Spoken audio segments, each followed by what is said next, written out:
She has brought millions, I wouldn't be surprised if it's billions of eyes onto the W and onto women's sports.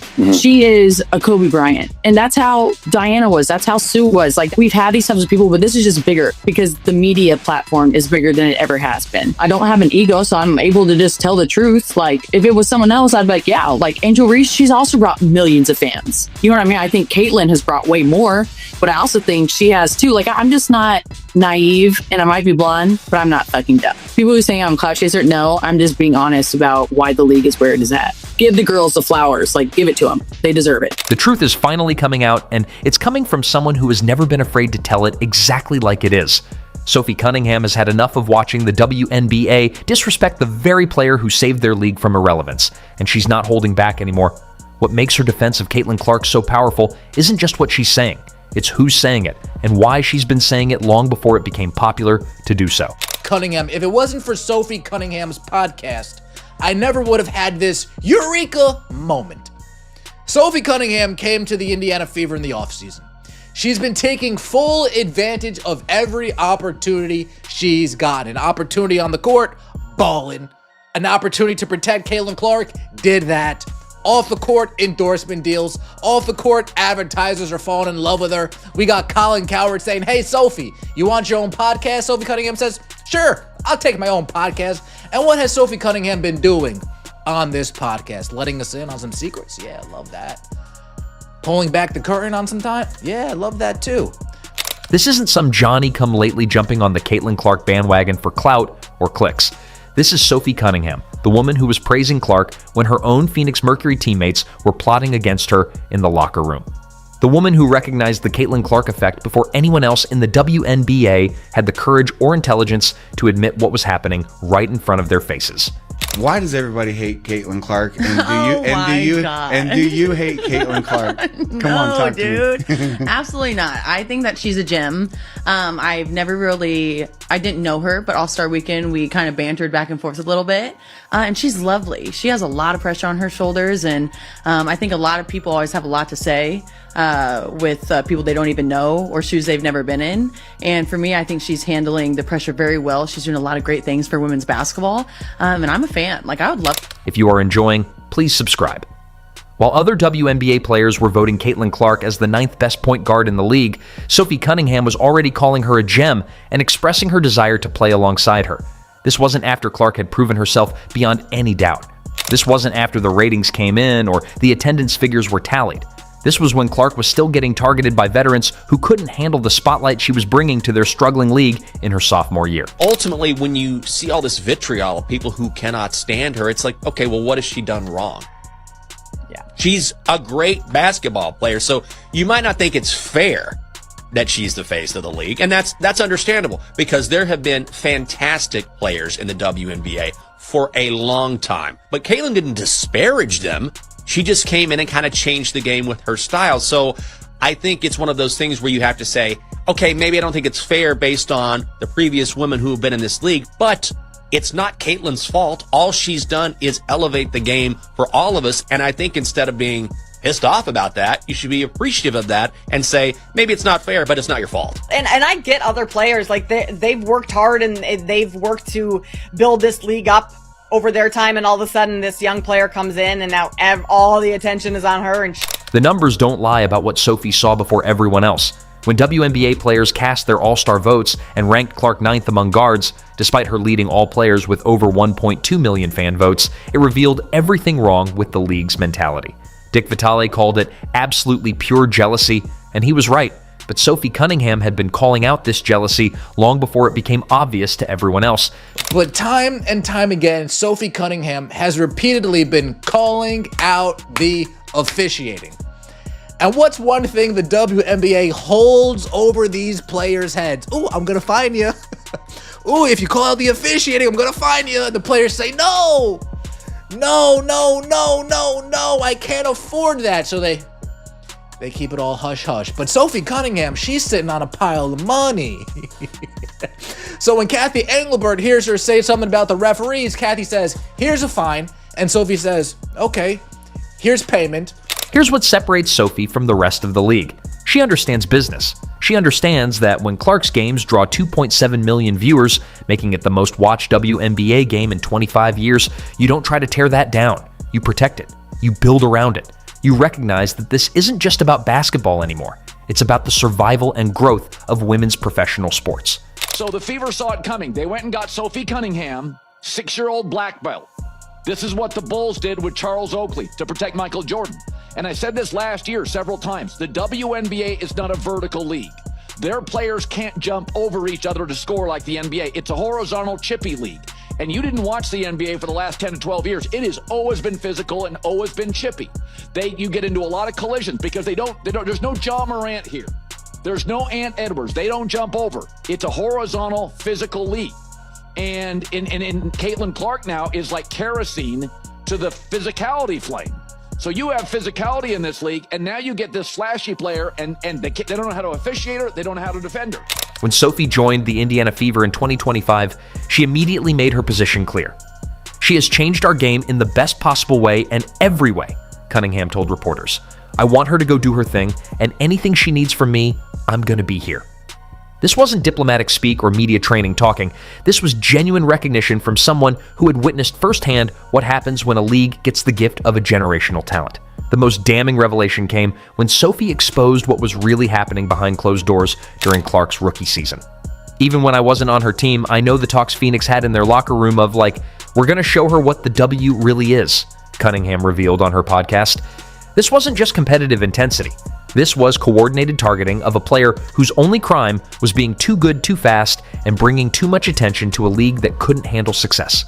I mean, she has changed our game in the best possible way in every way. And so just to be alongside of her and maybe relieve the pressure, being able to shoot and spread the court for her to go do her thing. She's still young, and I think that I've been taken under, Diana took me under her wing, and I've learned a lot from her, and now I hope to kind of do the same for Caitlin if she wants it. I just think the relationship piece is huge, and when you're trying to do something great, it takes everybody, and so I want her to go do her thing, and anything she needs from me, I'm going to be here. But again, I think that just the competitor that I am, I'm fierce, I'm sassy, I stick up for my teammates, I stick up for myself. But here's where Sophie's integrity shines through. She could have stayed quiet. She could have gone along with the crowd. She could have let the jealousy and resentment fester while pretending it was just rookie treatment. Instead, she chose to speak the truth, even when that truth made her former teammates and colleagues uncomfortable. Every rookie coming into the league will get some of it, Cunningham acknowledged. But there's just more for her. It's her second year. Now being on her team and seeing it, I'm like, what are people doing? It's just too much. I know the talks that Phoenix had in the locker room of no, we're going to prove her, we're going to show her what the W really is. You know what I mean? And I get it to a certain extent. And every rookie coming into the league, that's how you're going to treat them. But There's just more for her. So it's her second year. And now being on her team and seeing it, I'm what are people doing? Actually it's just too much. Too much. Yeah. And it's just, I'm over. And if I'm saying it's too much, then it's probably too much. No, that's so fair. That's fair, right? Yeah. When someone with Sophie's experience and perspective says it's too much, the situation has crossed the line from competitive intensity into something much darker. The pattern of disrespect that Sophie has been witnessing extends far beyond hard fouls and cheap shots. It's systemic, it's cultural, and it's destroying the league's greatest opportunity for growth. When Clark was poked in the eye by J.C. Sheldon and then shoved to the ground by Marina Mabry, the referees somehow assessed Clark with a technical foul while her attackers got minimal punishment. That's when Sophie decided enough was enough. With 46 seconds left on the clock, when Sheldon made a steal and headed for what should have been an easy layup, Sophie delivered a message that resonated far beyond the basketball court. She grabbed Sheldon and dragged her to the floor, triggering an altercation that would change everything. Within 24 hours, Sophie's social media following exploded from hundreds of thousands to over 1.2 million across platforms. This wasn't just viral fame. This was vindication for everyone who had been watching Clark get abused while the league turned a blind eye. I didn't do that for clickbait, Cunningham explained. I stand up for my teammates. But the fan reaction told a different story about what was really happening. People weren't just celebrating Sophie's defense of Clark. They were celebrating the fact that someone finally had the courage to do what the league should have been doing all along, protecting their most valuable asset.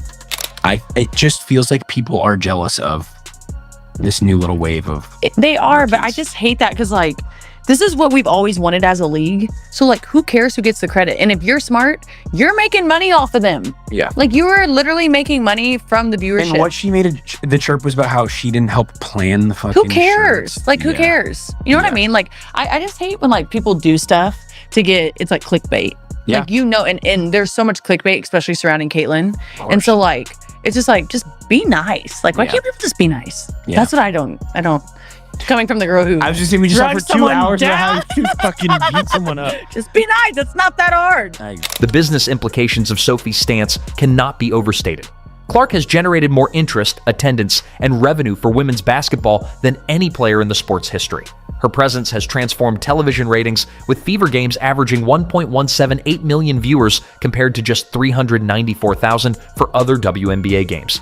When teams can't sell tickets without her, when entire cities move games to larger venues to accommodate the crowd she draws, the smart move is obvious. You protect that investment. But the WNBA has consistently chosen a different path. Instead of celebrating their golden goose, they've allowed her to become a target. Instead of building their brand around their biggest star, they've enabled a culture of resentment and targeting that threatens to destroy the very phenomenon that could elevate the entire league. Sophie's podcast debut revealed just how deep this problem runs. It literally pisses me off when people are like, "She's not the face of the league."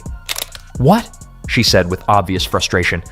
There's really good, well-known people in our league. I'm not discrediting them. We have a lot of badasses in our league. Hell yeah to that. I'm all for that.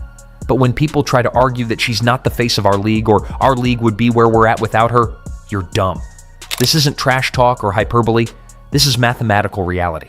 The numbers are undeniable, the impact is measurable, and the transformation is visible to anyone who isn't blinded by jealousy or ego. Sophie sees what many in the league refuse to acknowledge, that Caitlin Clark isn't just another player. She's the player who changed everything. The impact that Caitlyn has, that's where players would be wise to kind of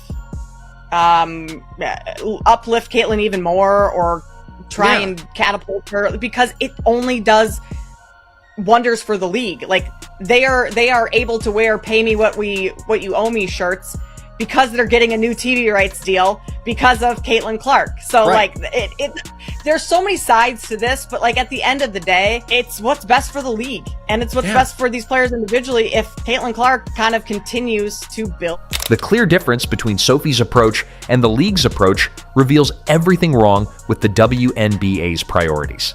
While league leadership has focused on managing optics and maintaining the status quo, Sophie has focused on protecting and promoting the asset that could transform women's professional sports forever. While other players have engaged in petty targeting and coordinated harassment, Sophie has stood as a defender and advocate for excellence. Her former Phoenix Mercury head coach, Nate Tibbetts, praised her approach. "I think when you come in this league as a second-round pick, you've got to have some toughness and grit to you." She's embraced that role, and it's worked for them. And so I give Sophie credit because she competes at a high level. But Sophie's value isn't just in her toughness, it's in her vision for what the league could become if it stopped sabotaging itself.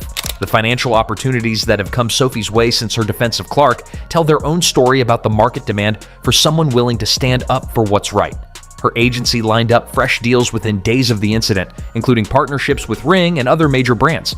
She launched a successful podcast and has acknowledged that these new opportunities will exceed her $100,000 WNBA salary.